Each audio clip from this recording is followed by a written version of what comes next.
Welcome to the Big Play Tailgate, everybody. I am bookended by LIX once again. Bob, Gage, Ryan Tyler, Scott Pennyman, and Tony Zarella here, closing in on Super Bowl 59. We'll get to that. I want to start with the Myles Garrett news that broke a few days ago. Broke because he put it out there, officially requesting a trade. And, Bob, I want to start with you on this.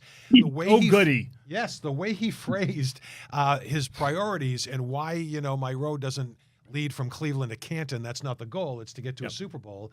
And, of course, he made the rounds on Radio Row at Super Bowl week. Here's the thing. I think he secured the trade by doing this because now, even if the Browns were to offer him a boatload of money, if he takes it, he's contradicting his whole point, which is it's not about money or going to the Hall of Fame. Well, I don't have to answer now. You agree with exactly what you said? No, I do agree with that.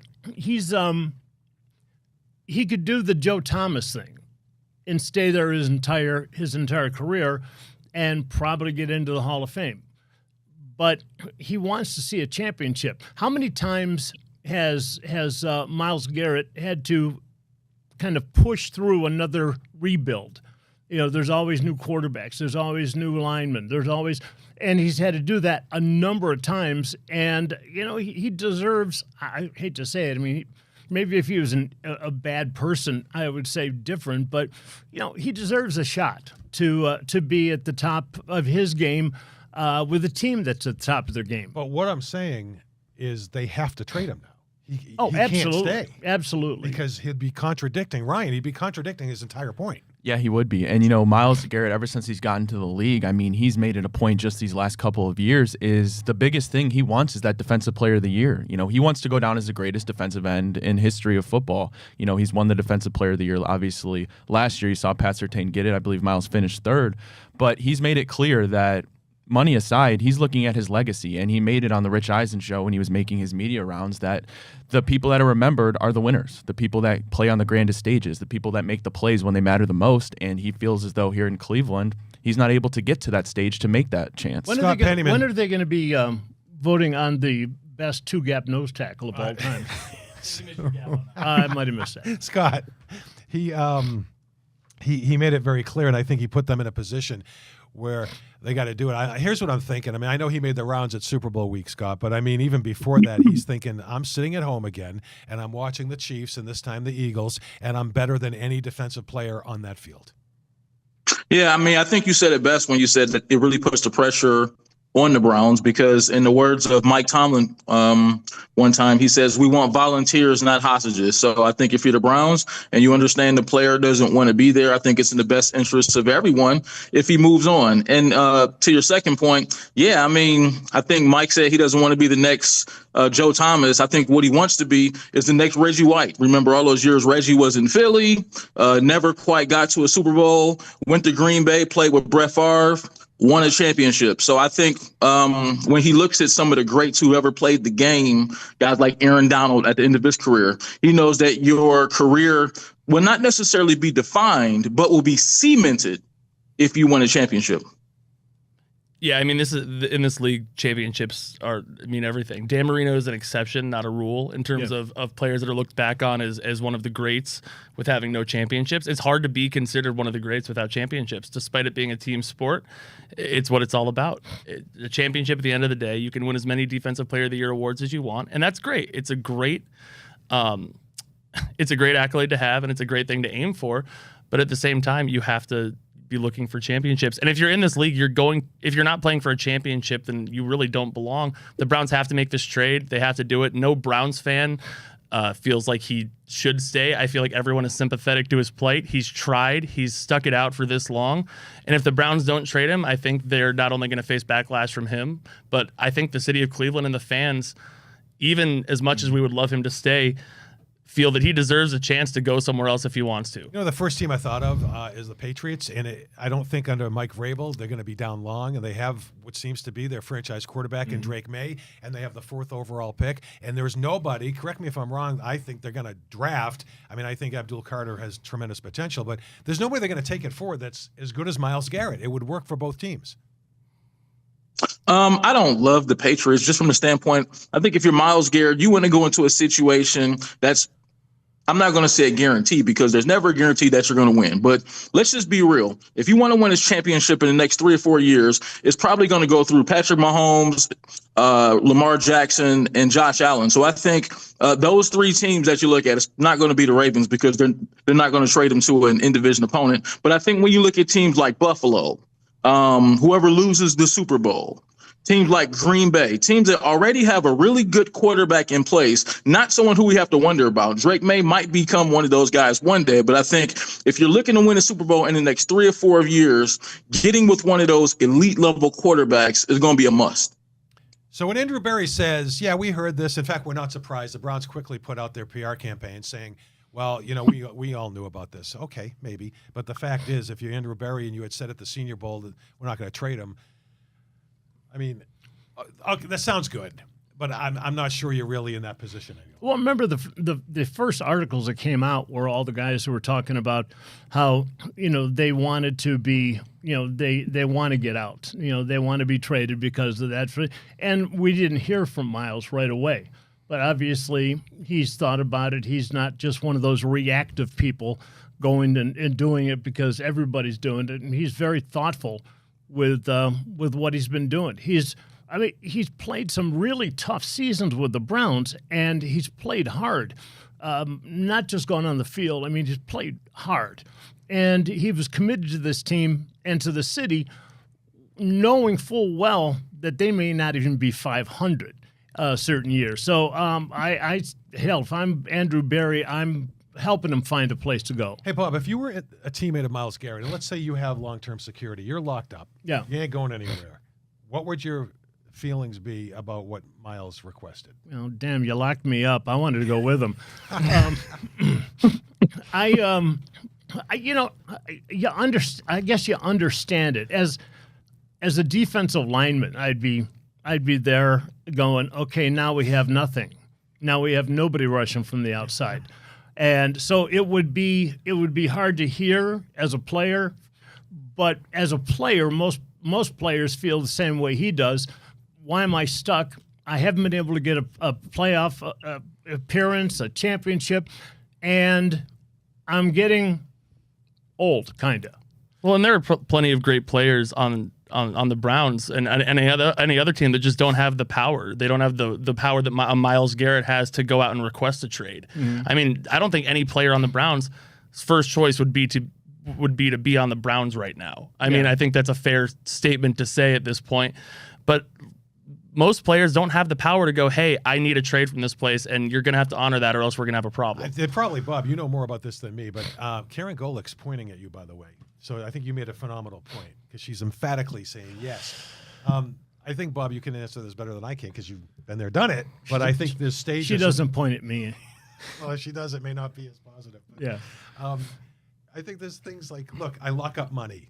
That's good. Myles got his money. The next thing, now I want to make sure I win, right? I mean, is that the priority? Well, absolutely. When you go in with a team, you go in and everything is laid out to you very optimistically, and you look and you go, okay, this is good. Okay, this is good. Look at the running backs we have. We're gonna find a great. And you go into a team optimistically. I mean, I think most people that have played know that sometimes in the beginning of a season you get into it and you're thinking, okay, we're not going to do well. Next thing you know, you're 7-3, whatever, in college, and you end up doing well. So you've got to. You got to kind of feel it and just accept the fact that hopefully as a team you get around and make it work. Super Bowl 59, Chiefs and Eagles, a rematch. They just squared off a couple of years ago. The Chiefs won a shootout on that one. Going to break it down. And who do you want to see do a halftime show someday? We'll come back.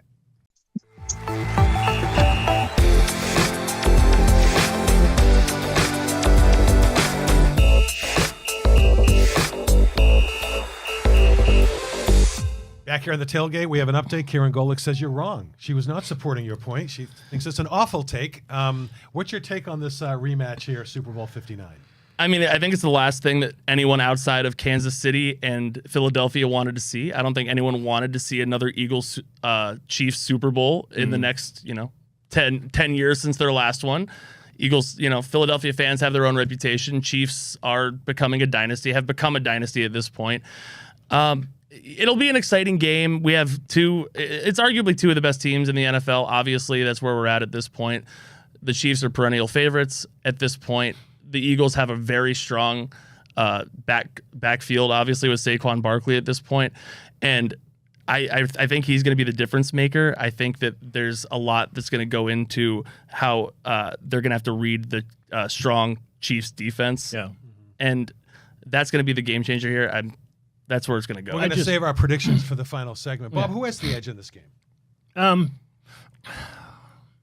I would say, first off, looking at it from a football standpoint, I'd say the Eagles, because you're always trying to find when we had a quarterback and a running back and Chubb was there, we felt good. We felt like we could get things going, some play action, some RPOs, things like that, and we felt like the offense was at least functional to go and get points.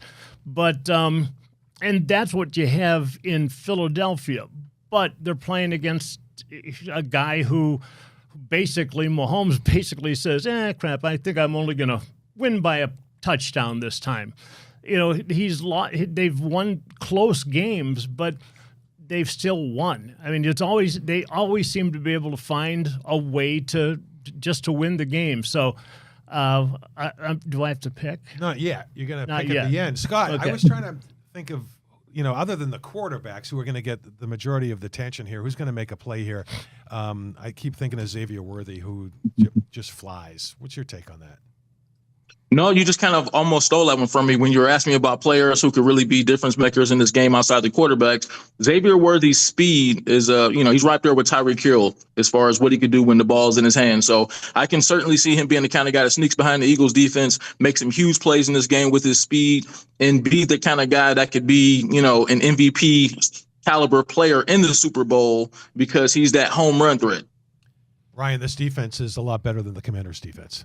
It is sure as a hell a lot Chiefs. better than the Commanders' defense. The Chiefs is, that is, yes. I mean, when you're talking about guys that can make potential game-winning, game-clinching even plays, I look at guys like Chris Jones. We don't often see a defensive MVP in the Super Bowl. Malcolm Smith, Von Miller, Super Bowl 50. It's not very often, but it's still possible. It still happens. And you expect this game to be fireworks, but there's also the chance it's not. I mean, I go back to Patriots-Rams. What was it, 12-6? I mean, I thought that was going to be a high-scoring game, but in fact, it was the complete opposite. If you limit Saquon Barkley, Patrick Mahomes doesn't have an amazing game. Vice versa, Jalen Hurts doesn't have an amazing game. I look at a guy like Chris Jones. If you're able to stop the run, you get a game-clinching strip sack or even a touchdown at that point. I think you could get some good value there. And similar, maybe Trent McDuffie, a game-sealing pick six. I know that's probably less likely, but you like to think it's going to be an offensive match, but there's also the chance that the defense, both ends, step up. That's for Gage. I mean, the last time they played, and it was only 2 years ago, the Chiefs beat them 38-35. It's a shootout. Chiefs were down 10 at the half. They were down 6 into the fourth. They did what they always do, which was seize the moment in the fourth quarter, but it doesn't have to be a game that combines for, 73 Well, and honestly, I don't really think it matters either way. Patrick Mahomes and the Chiefs have, since he's been drafted in 2017, have made a career on winning the close games and the important moments. It doesn't matter if this game comes down to 38-35. It doesn't matter if this game comes down to and it's 10-7 by the fourth quarter. What it's going to come down to at the end of the day is Patrick Mahomes being Patrick Mahomes, or him falling short, which we've seen him do against Tom Brady so far, and he fell short against Joe Burrow just a couple of years ago. And in those situations, again, they were still within one score games. So I don't think this one's going to be a shootout just because of the kind of year Patrick Mahomes has been having. It's been a down year for him, which is still a very, very good year for most NFL quarterbacks. Obviously, the Eagles' offense has been bolstered this year greatly by the addition of Saquon Barkley. That being said, like you said, their Chiefs defense is so much better than the Commanders defense. I know he ran all over them. I think he's going to have a lot harder time doing this. I still expect him to have a big game, though. I think that, and when you look at Mahomes, we're talking about Mahomes, and you mentioned Dan Marino before. Dan Marino was a guy that didn't run the ball, and I'm not trying to compare the two overall. He didn't run it all, but he was so good at moving around in the pocket. He could feel defenders coming up behind him, and he could just one step this way, 2 steps that way, and then get the ball off. And that seems to be the thing that Patrick Mahomes does. Plus, watch during the game. If you see one of the guys on the ends, one of the defensive ends, or a blitzer come off the end, and they go underneath, or they don't hold the outside, he's going to just move out around them and just basically run out to the flat area where he's got all the time in the world to throw. Hey, Scotty, does Travis Kelce retire if he wins this game?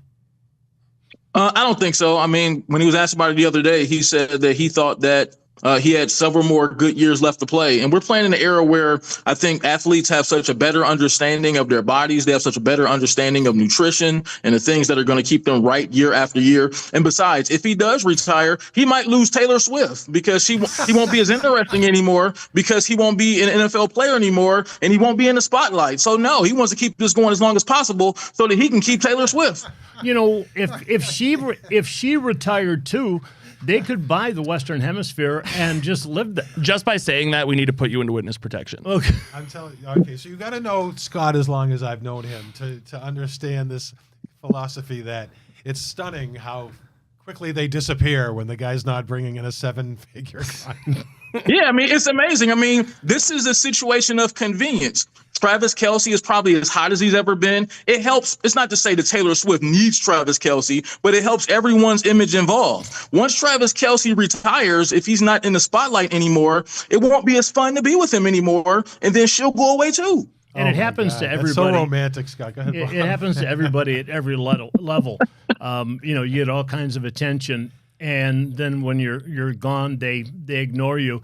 It doesn't matter if you're a singer like that or a performer or a stripper. How did we get here? Wait a minute. You have a beautiful woman sitting here now that stayed with you. She was a Denver Bronco fan. Oh, man. And on the drive, she was actually in the stand. Thank God they put her up in the top deck, because I would have been able to hear her if she was down lower. Scott, I hope you're not speaking from it. You know, Scott, like Travis Kelce, is in the Cleveland Heights Sports Hall of Fame. So, Scott, once you started signing things HOF, are you trying to say that you got more attention from the ladies and that you just don't trust it? No comment. All right. We're going to break down the Eagles when we come back. Stick around.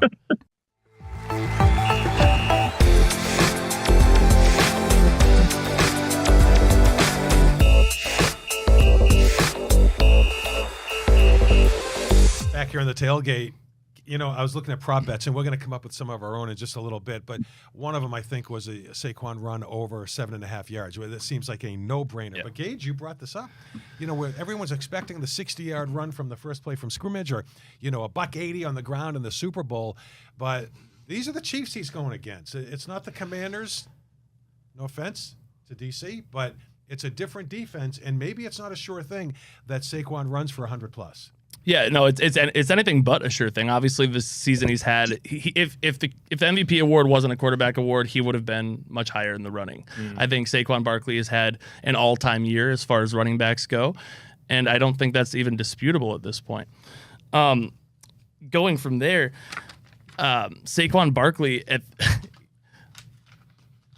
I'm sorry, Tony. Can you redirect where we were going? Yeah, well, I'm just thinking, like, it's not a sure thing that he's going to be the story, because sorry about that. But he might be. I do don't know know. it's time, but yeah, no, for sure. I'm old. Well, and like you said, the Chiefs defense, even just Chris Jones bolstering the middle of the run is such a powerful stance to have there. Saquon Barkley is going to be running for his life. As far as prop bets go, though, I think that a safe bet is going to be Kareem Hunt scoring a touchdown. He has scored a touchdown in every postseason game of his career. Yeah. He's 8 touchdowns over 6 games. I think that's going to to be a pretty safe bet tomorrow. You bet 100 to make 100. So Kareem was working out in September in Euclid, and of course, your team didn't want him. yeah. And here he is going for a Super Bowl ring, and I hope he gets it. He's a good guy. Yeah, he really is. In fact, right before he left, I said, "Are you coming back?" We were at a Browns function, and he said, "Are you coming back?" He goes, "No." He goes, "I don't think they're going to bring me back." And so then he sat there signing his name for all these Browns fans, all brown and orange. So, you know, he did his, you know, he was a good guy. I know he got in trouble when he was younger, but he was a good guy just to sit there and take it. Then again, A good piece of the organization. yeah. I think it'd be tough to root against him. Ryan, I think we this got Eagles paid, though. defense, I mean, they've been spectacular all season. Yeah, I mean, you're looking at, I mean, they're probably statistically the best defense in the NFL this season when you look at, I mean, just every single level on the defense, from the line, Jalen Carter, to the linebacker, Zach Bond, to the safety, C.J. Gardner-Johnson and company. I mean, they've been amazing. You know, they make the jokes, the exciting whites, Cooper DeJean and Blankenship. They're starting a podcast, by the way. I'm excited to listen to that. I mean, they're just tremendous on every single level, and the amount of talent littered throughout that defense is exceptional. When you pair that with an outstanding run game, it's an extremely hard team to beat, and that's why they're in the position that they're in. Scott, do you think there's anything the Eagles defense could throw at Patrick Mahomes that he could not handle? Yeah, pressure up the middle. Most quarterbacks struggle with pressure up the middle, and one of those guys who was going to be trying to get pressure up the middle is a guy who I covered at the University of Georgia, Jalen Carter.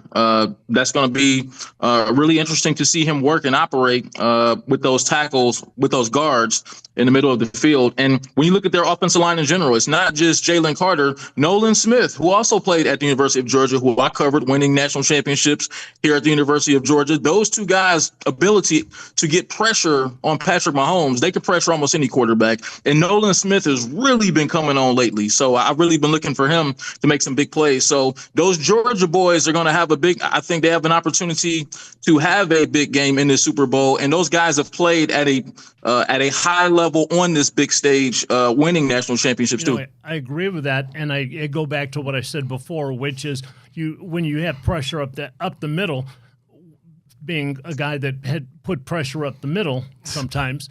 Sometimes. Yeah, are you laughing at me? Just the way you put it. My son is laughing at me. Then if they don't maintain contain on the outside, quarterback's just gonna go out, and then you're just running farther than you ever thought you were gonna have to run. And so you've got to maintain, if you play any kind of twist games or anything on the inside, you got to make sure that the guys on the outside don't take the easy way. Sometimes an offensive tackle will overcommit just to kind of invite the defensive end to come underneath, and at that point, the whole side of the field's wide open. Well, when you watch a game with your educated eye, having played so well for so long, I mean, what are you watching? And do you think the coaching thing at this point, when they get to this point, this game, is overblown? In other words, give Andy Reid 2 weeks. It's of course. Well, you know what? Tampa Bay beat him, but is it overblown, or are you seeing things that they pull out that maybe the other coaches wouldn't think of? Well, at this point you've played against pretty much everything, and you've probably given your game plan has probably been used all through the season. Specifically, though, you've got to go out and you got to game plan these guys. You got to see what they're doing and how they're doing it, and what their the propensity is for doing this. What about this down? What about that down? And I know we look at it and we say, okay, we all sit at home with with chips in our mouth, going, I bet he passes. I bet he passes. But these guys, just like that. But you've got to, with all that going on, you got to be able to anticipate some of the stuff. But then again, with all that said, you still got to read your keys and go play football. Scott, I asked the question because everyone is at the altar of Andy Reid here, but I mean Sirianni only lost to him by 3 a couple of years ago. Well, that too, and I think it's funny when you said, he had the same 2 weeks to prepare against the Buccaneers, and they got routed in that game. Well, Tom Brady also had 2 weeks to prepare too. When he's doing his homework, he's pretty tough too. But no, I think Nick Sirianni is very underrated as a coach. He's coaching in his second Super Bowl now. He's a smart guy too. He had 2 weeks to prepare. I think he's going to be ready for whatever the Chiefs are going to do too. Are you going to want to punch him in the face if he wins? No, Nick Sirianni, he's a pretty cool guy. I saw some interviews this week where he was kind of interacting and he sort of showed some of his personality. So I don't think his personality is as punchable as his face is. You've changed. You wanted to punch him in the face a couple of weeks ago. Well, no. I said you're not a violent person. I didn't want to punch him. You're not a violent person. You said he has the most punchable face. Right. I mean, he ranks up there. I thought for a head coach, he just had a very punchable face with some of those facial expressions on the sideline, much like I thought Ryan Tannehill had a punchable face as a quarterback. Now, as with proposition bets, who do you think will be punched in the face first? Hey, Well, it's going to be one of the Chiefs guards because if you saw their the NFC Championship game, Jalen Carter smacked one of the guards for Washington right in the face. So I'm going to say that's whoever right. one of those guards for the Chiefs is probably going to want to be at the top of one of those You prop heard it bets. from They make it Scott. punch Put first. your money in now. all right, man. Prop bets. You brought it up. Let's talk about it when the tailgate rolls on.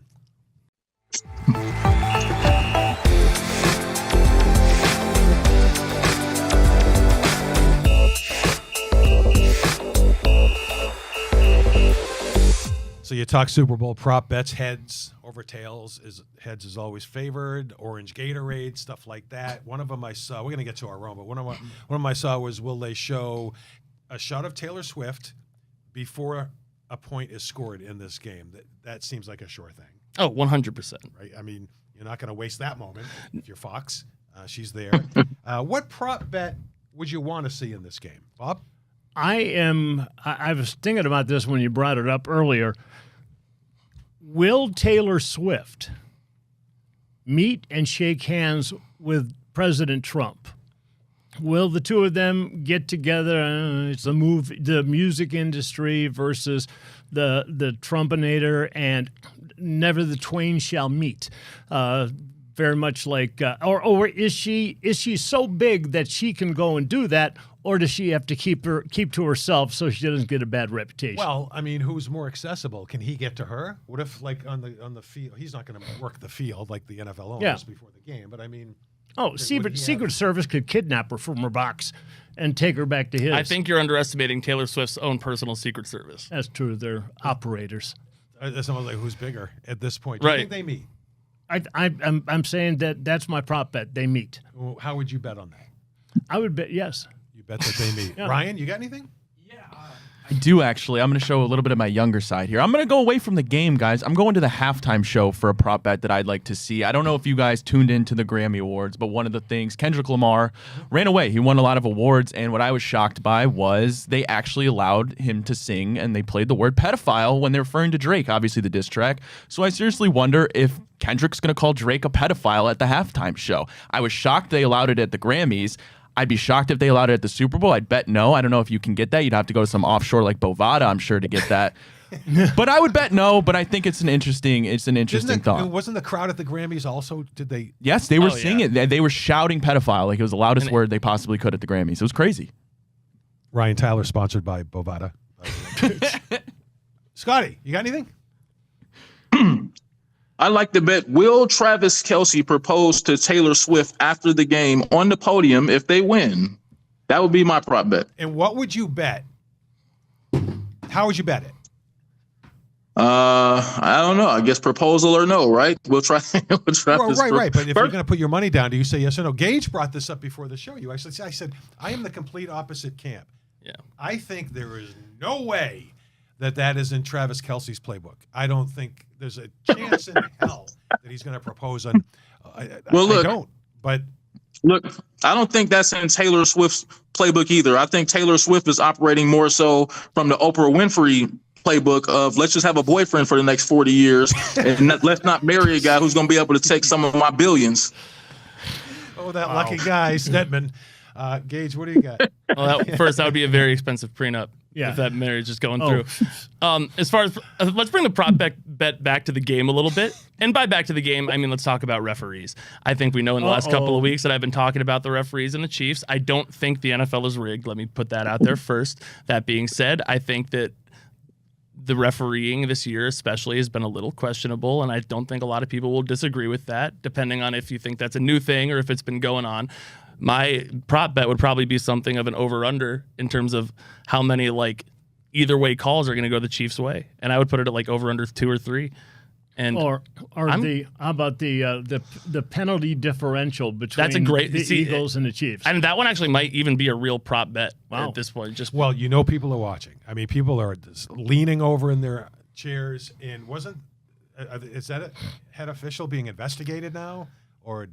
by the NFL? I mean, NFL, the Refs Association came out and said it's preposterous. It's preposterous what you people are talking about. Well, the unions, and this is true in MLB, and I'm sure it's true. I don't know much about the NBA, so I don't want to speak out of turn in terms of how they referee. But I know that the MLB umpires union and the refereeing, I don't know if it's considered a union, but they are extremely strong. I mean, there are instances where referees and umpires should have been fired that they haven't. Just simply because it's such a headache to deal with replacing one. Obviously, the NFL, I think it would go a long way in getting full-time referees, but we're not getting into that. Mm-hmm. All I'm saying is I think that a very fun prop bet would be to see the penalty differential. I think that's a good way to put it, actually. All right, here's one. I got one. So the tush push. Will we see the Eagles do that more than 4 times in this game? Scott, what do you think? Let's say it's a close game. You might be seeing it every series, honestly. Oh, for sure. Yeah, because I think that's one of the things the Eagles will try to do, which is control the football. And when you play against the Eagles, it's pretty much 1st and 9, right? Because, if it gets down, inside that area, they're going to be able to easily pick up that first down. So 4 times seems a little bit high, but I don't think that's unreasonable. Well, anytime they get down to we're seeing now 4th and whatever. 4th and short becomes it's not necessarily a punt anymore. Obviously depending on where you're on the field, but it seems like teams are pushing the envelope a lot on that, and I think Eagles more than anything because of the tush push. Another one of my prop bets would be: is the tush push still going to be here next year? I hope they get rid of it because that is. You used to get penalties for assisting the running back. You block guys, you don't push the running back, and it's like a rugby scrum. Hey, stay true to football and knock off the funny play. But if that were a problem, then why isn't every team in the NFL succeeding with I hate the name tush push, by the way. I do too. I would like to retire it. But the quarterback sneak, why isn't every team having the success rate that the Eagles are having if it's such a problem? I understand. Eagles have better tushes. Did you? There's one theory. There you go. Or where does it end? You could do it every play. You're just seriously, guy catches the pass. Now 4 guys come up and push him another 7 yards. Mm-hmm. Right? Well, no, he talks about, Bob talks. So I'm sorry. So Bob talks about, this, let's get back to real football. What says football more than blowing the other team off the line of scrimmage and pushing you back and making you stop us straight ahead? I mean, it's not like a gadget play where they're running like a double reverse or anything like that. It's basically saying, I'm taking my big dudes, putting them against your big dudes. Let's see if we can get a yard or 2. Bob? Yeah. I mean, then where do we go from there? Do we, the running back comes out and the linemen pick him up and carry him? Do you carry him for a first down? Get away from me! And they're sitting there with Kareem Hunt going boom, boom, boom. I think you just saved the NFL's ratings. I think you did it. Really? I think you did. Sweet. All right. Halftime shows. Ryan mentioned it. Let's elaborate on that. What are the best ones of all time? And who would you like to see do a halftime performance at the Super Bowl when we come back?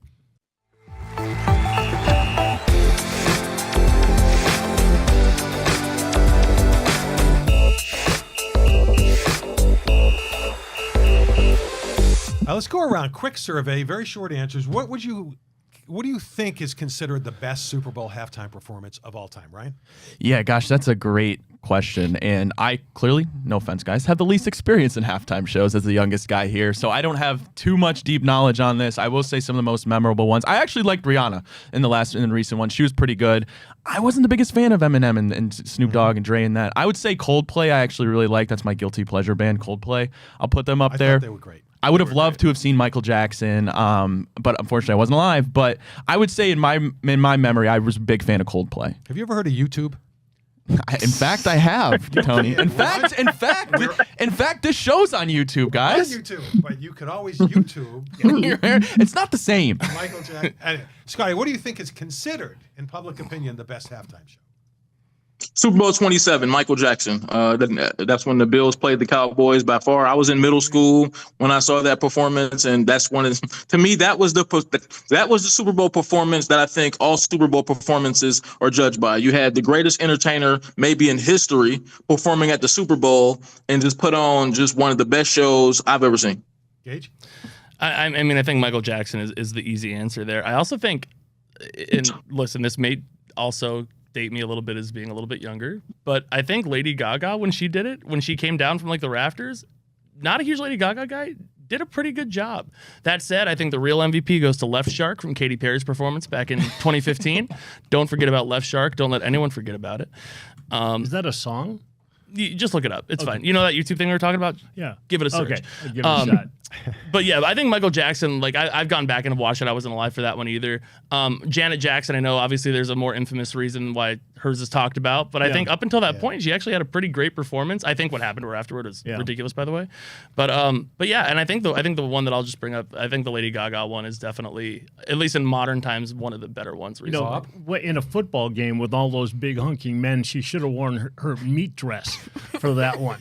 That would have been so good. She wouldn't have made it. Devouring her meat dress. I'm going to be the guy that is old enough to know Michael Jackson. I was in the press box at the Rose Bowl, Pasadena, and when he came up through the floor and did his whole, and the only thing you had to that was a little bit racy was when he grabbed his crotch and then wiggled his leg. It was just so cool, and it's kind of cool that it's being used as so many people remember it, and people are putting it up against his standard, and I don't think they've been able to replicate it again. I'm going to go with Super Bowl I and Al Hurt playing the trumpet. I thought that was a big one. Let me see. Wait, did you know that or did you Google that? I'm Googling. Okay, I was about to say, that would have been a crazy pull. Ryan. Seriously, Al Hurt was really? Yes, that's when they had college bands and stuff. In fact, even like University of Michigan came out and played "This Land Is Your Land" in one of the first Super Bowl halftime. All right, Scott nailed it. Michael Jackson in 1993, and it's funny. I watched it again this morning, and I mean, it's just downright spectacular. Do you ever sleep? I don't sleep. Okay. So that was, as Scott said, that's what everything's measured against, I think. And since then, they've really continued to make it great. So here's my question. Who would you want to see? I have a take on this, who I would want to see. I'm going to start, if you don't mind. You go right ahead. I'd love to see, and I can't believe they haven't done it, Metallica do the halftime show. Man. Now, one of the theories is that they won't do it because the halftime shows are lip synced. So while there may be some talking, like if you watch Michael Jackson's and he talks for a minute and then he conveniently holds his hand over his mic and then he starts the next song and it certainly sounds lip synced. Whatever. It's still a phenomenal choreographed performance. But Metallica would be my pick, Bob. Man, I was going to go country and say Luke Combs, and thinking he would be a good one. But now that you mentioned Metallica, they might not do it, but Mushroom Head and Five Finger Death Punch might. That would be a rockin'. That'd be a rockin' head halftime. I don't know if you can get them, Gage. Yeah, I can get Mushroom Head for you.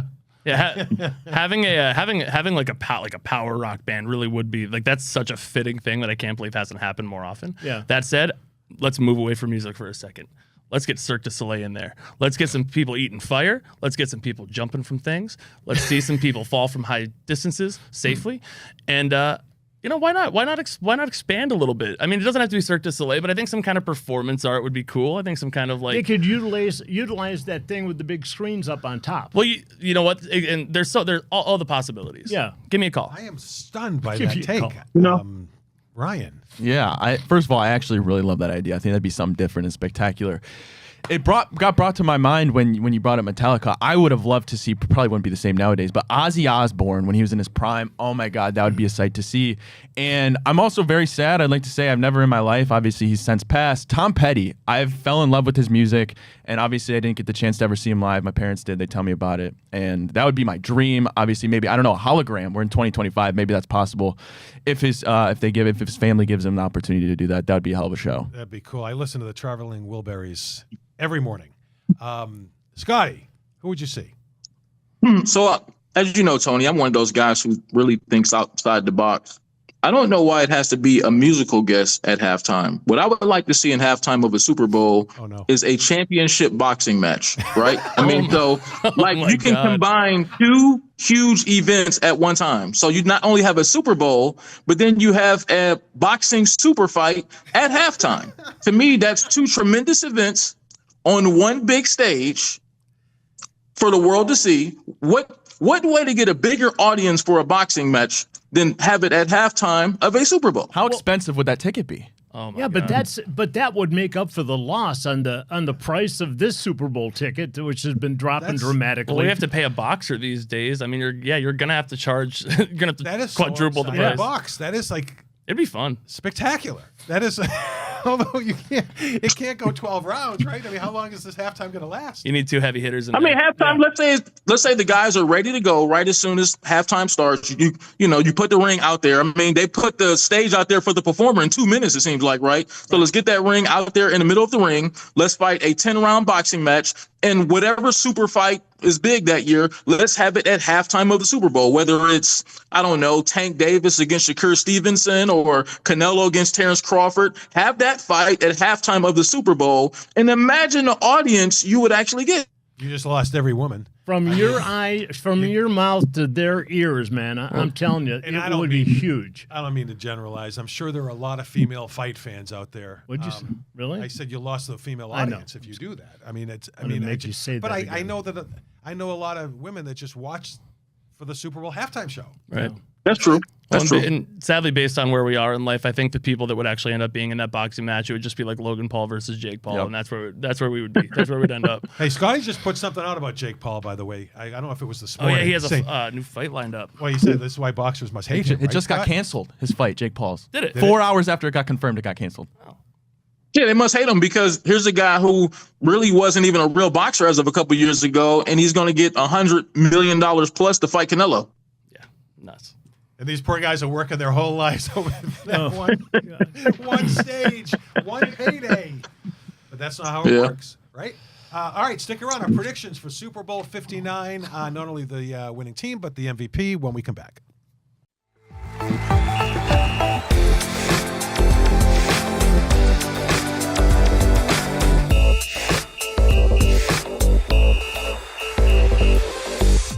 All right, Bob, winning team, MVP.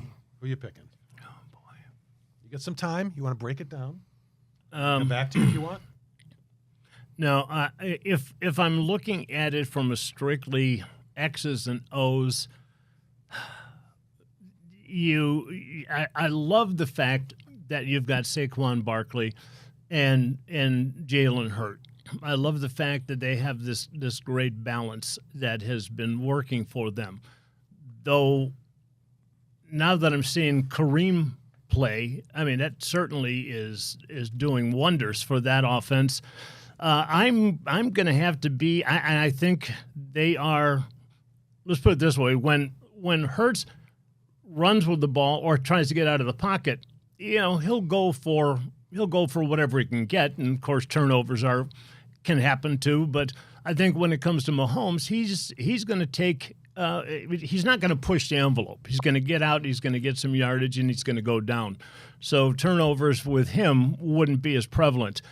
So I think they both have great defenses. I think that it's going to be hard to contain on the Chiefs' offense. So I think that Mahomes. I think the Chiefs going to win. Mahomes MVP. Yeah, Okay. You can tell I don't bet. I didn't even give the line. I never do. I always forget. 1.5. Right. Chiefs giving 1.5. You got Chiefs giving the 1.5. You Yeah. take the Chiefs and Yeah. Mahomes. Gage. This is where I always struggle.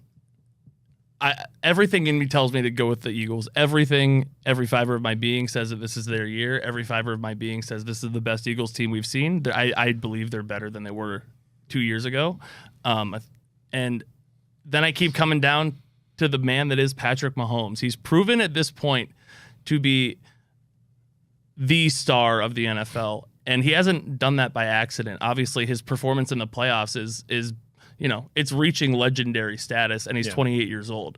Not going as far as to say he's the greatest of all time. I still think Tom Brady has that firmly in his grasp. But when you have Patrick Mahomes in a big game, it's really hard to bet against that. And I think that's why I'm going to have to take the Chiefs. I think their core on both sides of the ball is still so strong, even with losing Tyreek Hill a few years back, they replaced him with Xavier Worthy. I mean, the organization runs well, the players play well together, everyone is playing for one goal, and that can be said about the Eagles too. But Patrick Mahomes is just a difference maker, even in a weaker year of his career.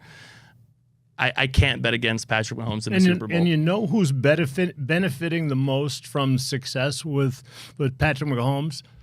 Jake from the insurance company. My God, can you imagine the paycheck he's making on those insurance company or insurance commercials?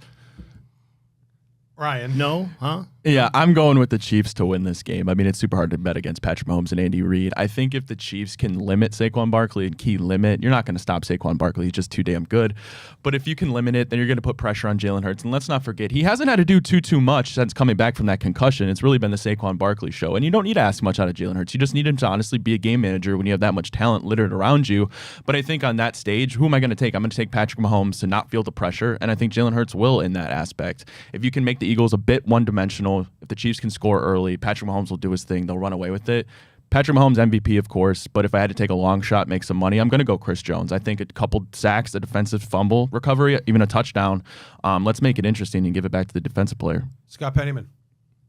Well, I'm going to go a little bit opposite here, just on the tails of what he just said. I think just like we're giving two great offenses 2 weeks to prepare, I think you're giving two great defensive coordinators time to prepare with Vic Gio and Steve Spagnuolo on the end for the Chiefs. I like this to be a defensive Super Bowl. I like the Eagles to win it, and I like Jalen Carter to be the Super Bowl MVP with a couple sacks, couple impact plays, maybe a forced fumble that leads to a touchdown. And I like this in the flavor of the of when Richard Dent won the Super Bowl MVP. Mm-hmm. I think Jalen Carter is going to dominate the football game, and I think the Eagles are going to win. All right, last time they played 2 years ago in the Super Bowl, 57. Chiefs won 38-35. I mentioned earlier, Chiefs were down 10 at the half. They were down 6 into the fourth. Hurts statistically outplayed Mahomes. He threw for 304. Mahomes with $182, I think. It doesn't matter because the Chiefs won, okay? Everything tells me to take the Eagles in this game. Everything. They have a better defense, although they're both great defenses. I think Hurts will have a big game. Mm-hmm. He's had huge games before. And they have Saquon Barkley. And if this game is close into the later part of the third quarter, into the fourth, you have Saquon Barkley. There's your difference in this game. Yeah. And I can't do it. I just can't do it.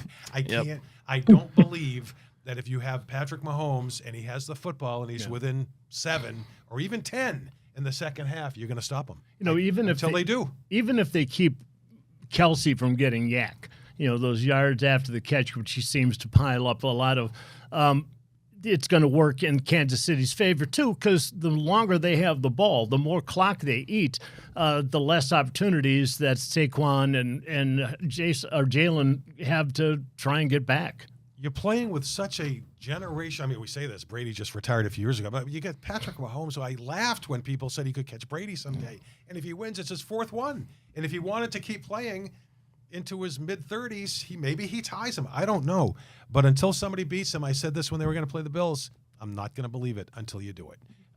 He's throwing to receivers that catch game-winning touchdowns that don't even know it's the game-winning touchdown until they tell him. Oh, Patrick's celebrating. What's the big deal?